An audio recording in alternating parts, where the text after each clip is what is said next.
Good morning, Mr. Kaiserswerth. Welcome to Barcelona. Welcome to the University Industry Innovation Conference. Thank you a lot for your keynote speech. It was very inspiring to see how such a big company like IBM is collaborating with several universities all over the world.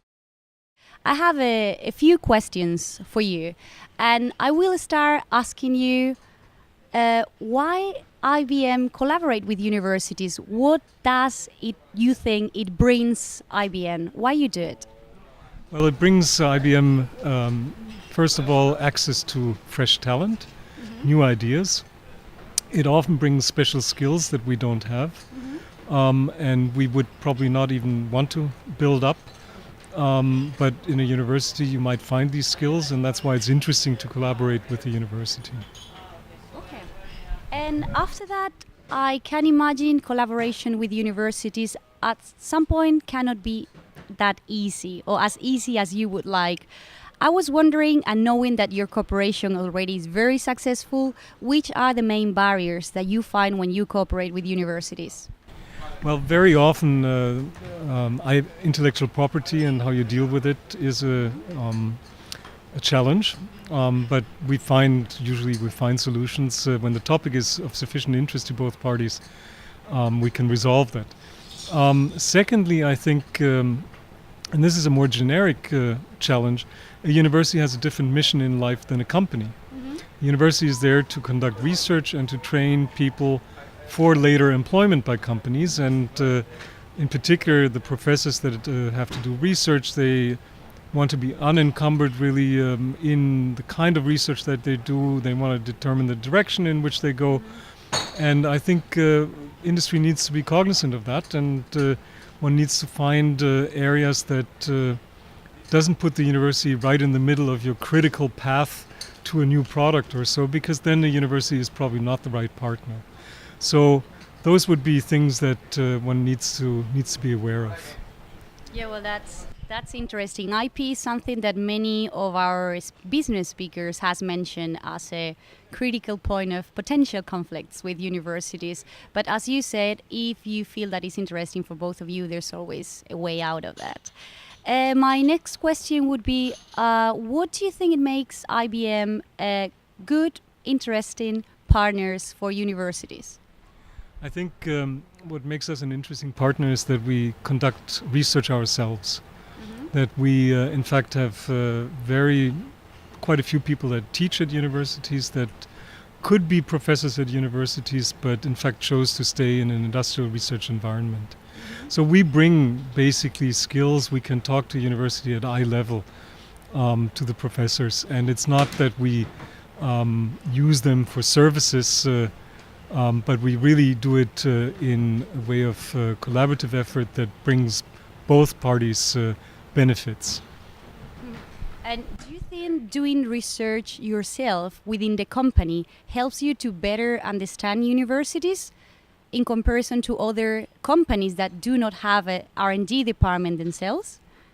Yeah, I think that certainly helps because you're much closer. Like I said earlier, because we conduct very much still basic research, we publish as well. We are in the academic field.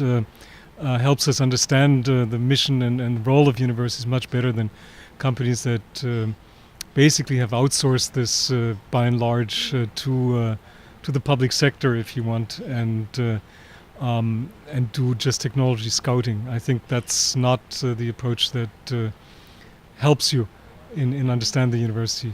Yeah, good. And now I'm going to ask you about the other side of the coin. What a university should have to be considered a good partner for IBM? I think a university to be considered a good partner has to have world-class standing. They have to have outstanding scientists really deep in their technical fields.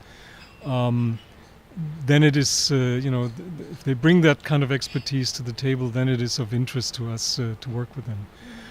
And then certainly, as I said, the actual collaboration often is done with students and by PhD students and so forth.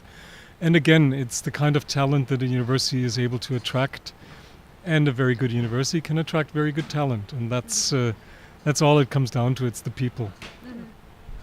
Yeah, and that's also quite common to people that we have interviewed. They always mention people, people, people. At the end of the day, they have the talent and they are the key to any collaboration.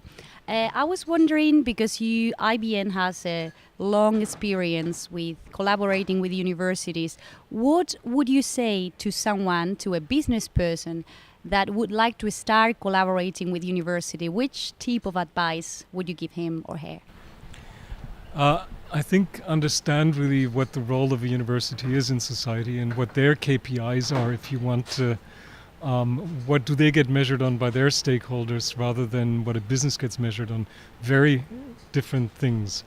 And so if you understand sort of the culture and you understand where they come from, what motivates them, what drives them in the university, develop an understanding for that, then I think that's a foundation for a very good collaboration. How do you see university industry interactions, collaboration in, let's say, 10 years? So I think it will intensify as we go forward, because out of sheer necessity to address the pressing problems.